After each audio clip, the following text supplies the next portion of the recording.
Hello dear students, welcome again.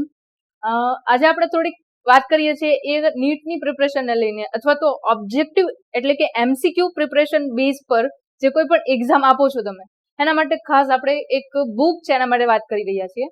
બરાબર. હવે જે પ્રિપરેશન તમે કરી રહ્યા છો એની અંદર આપણને કન્ટિન્યુઅસલી એમસીક્યુની પ્રિપરેશન હોવી જોઈએ, રાઈટ? તો જે કન્ટિન્યુઅસ એમસીક્યુની પ્રિપરેશન છે ને, એ આપણે પ્રેક્ટિસ કરીએ તો આવે ને. બટ આપણા પાસે એક પ્રોબ્લેમ છે કે આપણી પાસે એમસીક્યુ જોઈએ એટલા અવેલેબલ નથી, અને મેઇનલી જોઈએ તો ગુજરાતી મીડિયમની માટે તો ખાસ આ પ્રોબ્લેમ વધારે છે, રાઈટ? તો એને લઈને આપણી પાસે એક બુક અવેલેબલ છે, સ્ટુડન્ટ પ્રો. એ બુકને તમારી સાથે ઇન્ટ્રોડ્યુસ કરે છે, અને એના ફીચર્સ શું છે ને એ જોઈ લો તમે. એ ફીચર્સ જોઈને તમને ઘણું બધું એમાંથી એવું લાગશે કે આ બુક છે એ પરચેસ કરવા જેવી છે, અને બુકને આપણે લઈએ, એમસીક્યુ સોલ્વ કરીએ, જે તમારી નીટની પ્રિપરેશનને થોડુંક પુશઅપ આપશે, રાઈટ? તો પહેલા ફીચર્સ જોઈએ આપણે એને. તો પહેલા ફીચર્સની અંદર તમે જુઓ તો 8000+ ક્વેશ્ચન્સ, એટલે આ એટલો હ્યુજ ડેટા છે કે જેમને પ્રિપરેશન માટે તૈયારી કરવા માટે જે રેફરન્સ જોઈએ છે ઇનફ છે ડેટા, બરાબર. પણ ડેટા કેવો હોવો જોઈએ એમસીક્યુ નો? તો કે એ ડેટા જે છે એ આમ થોડોક વેલ ડેવલપ્ડ અને ડિઝાઇન થયેલો હોવો જોઈએ. 8000 એમસીક્યુ એ ગમે ત્યાંથી આવે એ નહીં ચાલે, પણ એકદમ પ્રિપેર કરેલા મસ્ત એમસીક્યુ હશે તો એના ઉપરથી તમે સોલ્વ કરશો તો તમારું નોલેજ પણ વધશે, રાઈટ? અને તમે જે પ્રિપરેશન કરો છો એ દિશામાં તમે આગળ જઈ શકશો, બરાબર. એટલે 8000+ એમસીક્યુ જે છે એ તમને પહેલો પ્લસ પોઈન્ટ આપ્યો છે. પછી એ પૂછે અહીંયા ટોપિક વાઇઝ એમસીક્યુ. તમને ખબર છે કે નીટની અંદર પર ટોપિક કેવા કેવા ક્વેશ્ચન્સ પૂછાતા હોય, અને એ ટોપિકમાં કેવા ટાઈપનું ટ્વિસ્ટ થાય, એ ટોપિક છે બીજા કોઈ ટોપિક સાથે કનેક્ટેડ છે કે નહીં, આ બધી વસ્તુનું આપણે ધ્યાન રાખવું પડે એમાં, બરાબર. તો એટલા માટે અહીંયા આગળ તમને બુકની અંદર ટોપિક વાઇઝ એમસીક્યુ છે એ પણ આપેલા છે. નેક્સ્ટ જુઓ તો મિસેલેનિયસ ક્વેશ્ચન્સ. મિસેલેનિયસ એટલે એક્સ્ટ્રા ક્વેશ્ચન્સ. હવે ટોપિક રિલેટેડ કોઈ ક્વેશ્ચન એવો છે કે જે પૂછાઈ શકે છે, જેના ઉપર આપણે ફોકસ નથી કરી શકતા, અને એના લીધે આપણા માર્ક્સ જતા હોય. આપણને એવું લાગતું હોય કે આ ક્વેશ્ચન છે બહારથી પૂછાણો છે, એનસીઆરટી માંથી નથી પૂછાણો, ક્યાંથી આવ્યો કઈ ખબર નથી પડતી, બરાબર. બટ એકચ્યુઅલીમાં હોય શું કે બે ચેપ્ટર્સ છે એકબીજા સાથે કનેક્ટ થતા હોય ને, ત્યાંથી આ ક્વેશ્ચન્સ પૂછાઈ જાય, બરાબર. તો જ્યારે આવા ક્વેશ્ચન્સ બહારથી પૂછાય છે એવું લાગે છે આપણને, ત્યારે તમે જુઓ, ફોર એક્ઝામ્પલ આપણે ચેપ્ટર નંબર 9 11th સ્ટેન્ડર્ડની અંદર જૈવિક અણુ આપેલું છે, બરાબર. એની સાથે તમે જુઓ તો 12th ના બીજા 4 ચેપ્ટર છે કનેક્ટેડ છે, અને એ ચેપ્ટર્સની અંદર તમે જુઓ ને તો એમાં એ પૂછે તમને chapter number 5, chapter number 6 standard 12 માં, ચેપ્ટર નંબર 11 અને ચેપ્ટર નંબર 12. આ 4 ચેપ્ટર્સ છે એ પાછા ચેપ્ટર નંબર 9 સાથે કનેક્ટેડ છે, કારણ કે ચેપ્ટર્સ જે છે એ અંતે વર્ક કોના ઉપર કરે છે? તો કે ડીએનએ ને રિલેટેડ છે. ડીએનએ નું બેઝિક સ્ટ્રક્ચર છે એ તમે ક્યાં ભણો છો? 11th સ્ટેન્ડર્ડ ની અંદર, રાઈટ? તો એની સાથે કનેક્ટ થયેલા છે.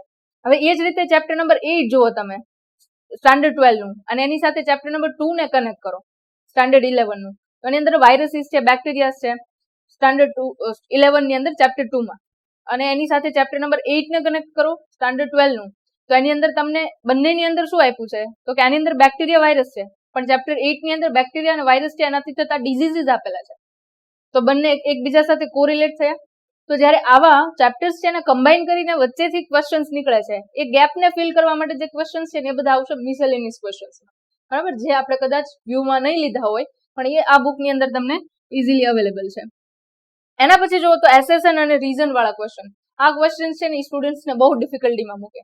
પેલા એસેશન આપ્યું હોય, પછી રીઝન આપ્યું હોય, બરાબર. તમે કારણ અને વિધાન વાળા ક્વેશ્ચન એવું કહો છો, બરાબર. હવે એ ક્વેશ્ચન્સ ને પહેલા તો આપણે કારણ શું આપ્યું છે અને એના માટેનું રીઝન શું છે એ જોવાનું છે, બરાબર. હવે એ વસ્તુ આપણે જોવી હોય તો એના માટે આપણે શું કરવું પડે? તો પહેલા તો આખું સેન્ટેન્સ સમજીએ, પછી એમસીક્યુ સોલ્વ કરીએ, અને પછી આપણાથી થાય, બરાબર. પણ એ વસ્તુ જે છે એ અહીંયા આગળ ઇઝી વે ની અંદર તમે પ્રેક્ટિસ કરશો તો ક્વેશ્ચન્સ જે છે એના અકોર્ડિંગ તમે આરામથી સમજી શકશો.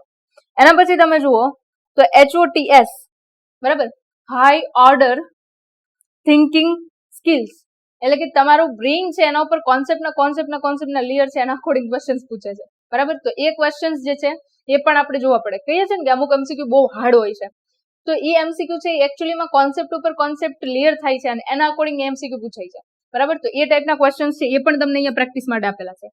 પછી એ પૂછે તમને NCERT based questions. This is most important, બરાબર. કારણ કે તમે લોકો જો સિરિયસલી નીટની પ્રિપરેશન કરતા હશો તો આઈ થિંક તમે લોકોએ નીટના ક્વેશ્ચન્સ પેપર તો જોયા જ હશે, અને નીટના ક્વેશ્ચન્સ પેપર છે એની અંદર તમે જુઓ તો ઘણા બધા ક્વેશ્ચન્સ તમને એવા દેખાશે કે જે એનસીઆરટી ની લાઈન ટુ લાઈન પૂછાઈ ગયા હોય, મતલબ કે જે નીટની અંદર પૂછાતા ઈઝી ક્વેશ્ચન છે એના માટે વાત કરીએ છીએ.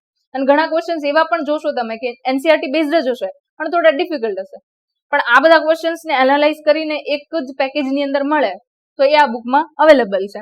બરાબર. પછી પાસ્ટ કોમ્પિટિટિવ એક્ઝામના એમસીક્યુઝ તમારે જોવું છે કે આ ચેપ્ટરની અંદર કેવા ટાઈપના એમસીક્યુ પૂછાઈ ગયા છે.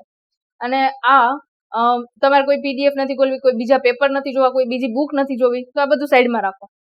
બુક લ્યો, એની અંદર તમને એમસીક્યુ આપેલા છે, પ્રીવિયસ યર એમસીક્યુ જોઈ લો એટલે તમને આઈડિયા આવી જાય કે આ બુકમાં જે એમસીક્યુ આપેલા છે એનું લેવલ, એની સાથે આ એમસીક્યુ છે એનું લેવલ શું છે એ વસ્તુ તમને આપી દે છે. બરાબર. ઓકે. એના પછી તમે જુઓ તો પ્રેક્ટિસ પેપર ફોર નીટ.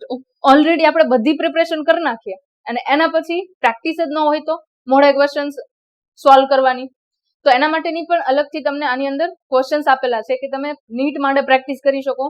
અને 11th અને 12th બંનેના એમસીક્યુ છે આની અંદર કવર કર્યા છે. રાઈટ. ઓકે. સિમ્પલી તમારે જો આ બુક લેવી છે, અને હું તો કહું ત્યાં સુધી આ બુક છે એને યુઝ કરવા જેવી છે. આપણે જો બહુ બધી મહેનત કરતા હોઈએ તો એની અંદર આ એક બુક એડ કરીને આપણા એમસીક્યુ છે એનું લેવલ થોડું હાઈ કરી શકીએ તો આ બેટર ઓપ્શન છે. રાઈટ. તો તમારે બુક જોઈએ છે તો કંઈ નથી કરવાનું, ચલો લેવા પહેલા આપણે એક કામ કરીએ કે ડેમો જોઈ લો તમે. બરાબર. ડિસ્ક્રિપ્શન બોક્સની અંદર તમને ડેમોની સેમ્પલની પીડીએફ મોકલે છે, ડાઉનલોડ કરીને જોઈ શકો છો કે કેવા ટાઈપના એમસીક્યુ અંદર છે. બરાબર.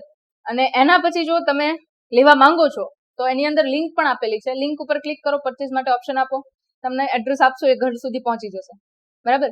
અને છતાંય કઈ ડાઉટ છે, ક્વેરી છે તો જસ્ટ આ નંબર પર કોલ કરો 8141818102. બરાબર.